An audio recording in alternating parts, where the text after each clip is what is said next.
Ar nodomu par Rubens kultūrvēsturiskā centra attīstīšanu pagājušā gada nogalē protokolu parakstīja Rubens evaņģēliska luteriskā draudze, Vidzemes augstskola un Lutera akadēmija. Šonedēļ pirmo reizi sanāksmē kopā tikās visi iesaistīto pušu pārstāvji, lai noskaidrotu un nospraustu mērķus gan ilgtermiņā, gan šim gadam.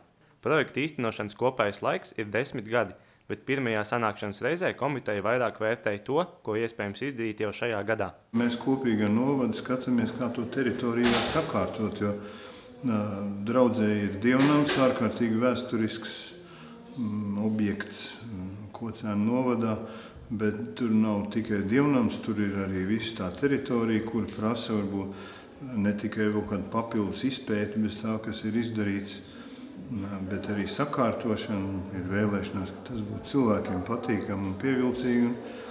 Mums tas jau bija skaidrs, ka to nevar izdarīt draudz vien pati.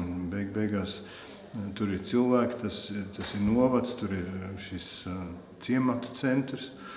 Un tāpēc mēs arī tā kā pagājušā gadā strādājam, lai izveidot kopīgu projektu. Un šī ir pirmā tikšanās, jāsaka, tāda iesākuma saruna, ko mēs varam izdarīt 15. gadā uz tiem pasākumiem, kas šogad būs, kas tur būs saplānoti. Vidzemes augstskolas profesors Jānis Kalnačs uzsver, ka tādas baznīcas kā Rubens baznīca paliek aizvien tukšākas, ņemot vērā tās atrašanās vietu.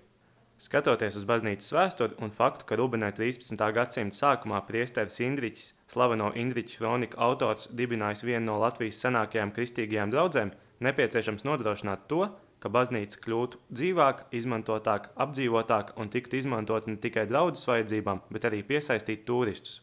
Tāpēc kā primāru uzdevumu nepieciešams izvirzīt Rubens baznīcas sienu gleznojumu atsekšanu un konservāciju, jo šādu viduslaiku gleznojumu Latvijā ir liels retums. Pirmos darbus apkārtnes labiekārtošanā iecerēts veikt jau šī gada vasarā.